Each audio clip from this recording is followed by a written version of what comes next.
Assalamualaikum warahmatullahi wabarakatuh. Yang terhormat Ibu Haniatus Solihah selaku dosen pengampu Bahasa Indonesia. Pertama-tama marilah kita panjatkan puja dan puji syukur kita atas kehadirat Allah Subhanahu wa Ta'ala yang telah memberikan kita hidayahnya dan kesehatan pada hari ini. Sebelumnya perkenankan saya di sini untuk memperkenalkan diri saya. Nama saya Dita Andela dari Prodi S1 Keperawatan STIK Siti Khadijah Palembang.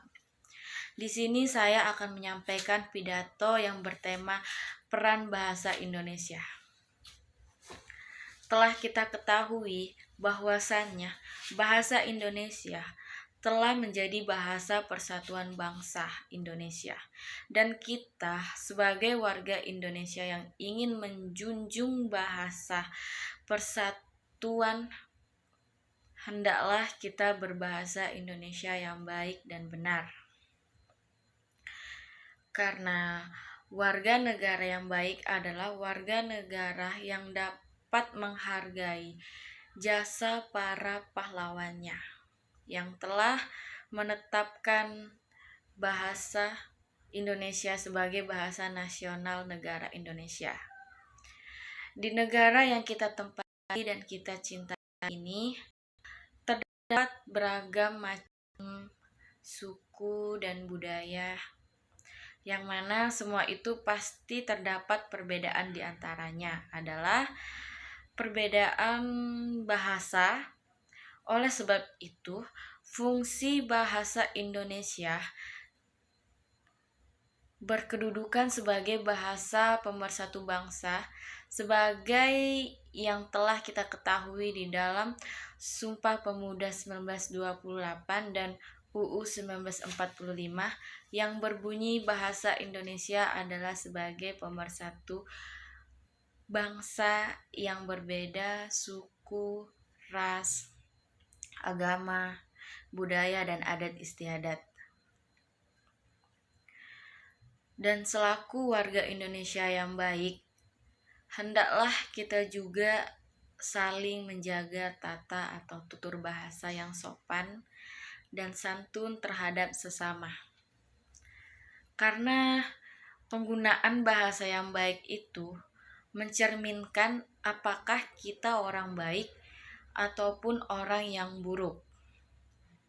Bisa dibilang bahasa juga dapat menentukan kepribadian seseorang itu sendiri.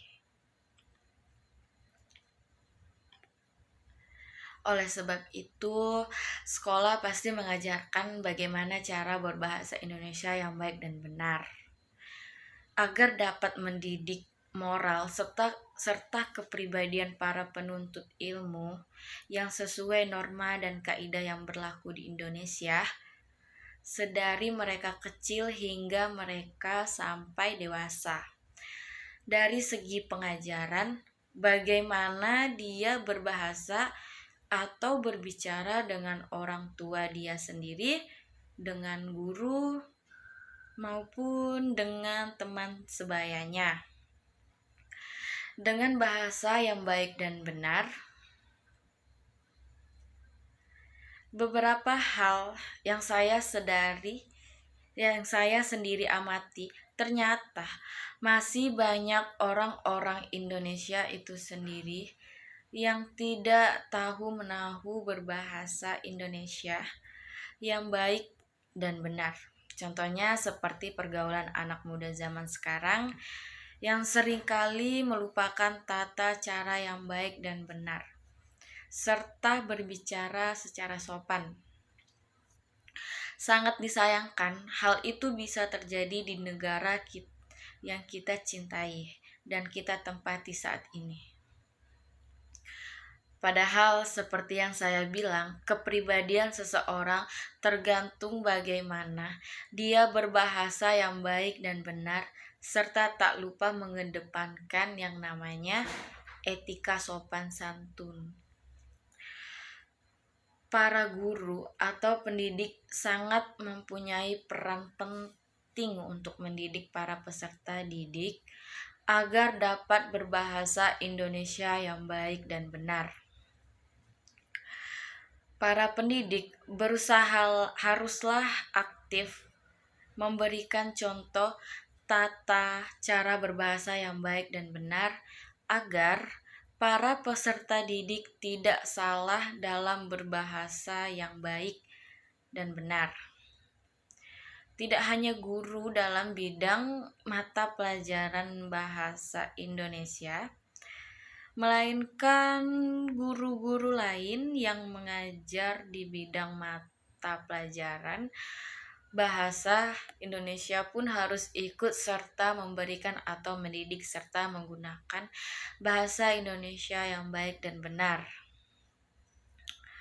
Karena selakunya pendidikan, maka harus dapat mencontohkan hal-hal yang baik kepada peserta didiknya, seperti contohnya penggunaan bahasa Indonesia yang baik dan benar. Dan itu juga menurut saya adalah sebuah keharusan nagih para tenaga pendidik. Sepatutnya kita sebagai warga Indonesia dengan bahasa Indonesia yang kita miliki, karena tanpa banyak orang yang tahu bahwasannya bahasa Indonesia telah banyak dikenal oleh beberapa negara-negara yang ada di dunia. Tentang bahasa Indonesia yang kita miliki juga sangat positif. Berdasarkan beberapa referensi yang saya baca, bukti dan faktanya bahwasannya bahasa Indonesia itu sendiri telah menjadi bahasa yang cukup populer di negara Australia. Bahkan lebih dari 500 sekolah dasar di Australia telah mengajarkan bahasa Indonesia dalam materi mereka. Tidak hanya di sekolah dasar, melainkan beberapa universitas yang berada di sana juga menyediakan mata kuliah khusus bahasa Indonesia.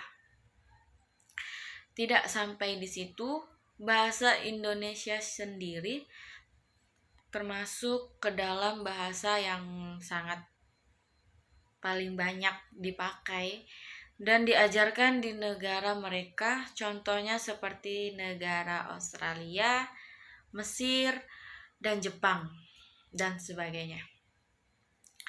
Bahkan menurut informasi yang saya dapat, bahasa Indonesia telah dipelajari lebih dari 45 negara yang berada di seluruh dunia.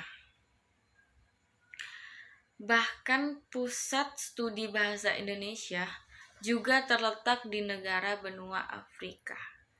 Tepatnya di negara Mesir, ternyata menjadi negara paling konkret dalam mengembangkan bahasa Indonesia yang kita miliki.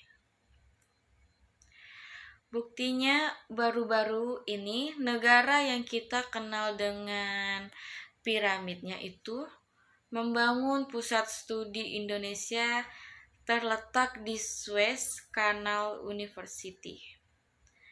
Hampir semua aspek yang berkaitan dengan bahasa Indonesia dapat dipelajari di sini, mulai dari ideologi, politik, sosial, ekonomi, bahkan budayanya.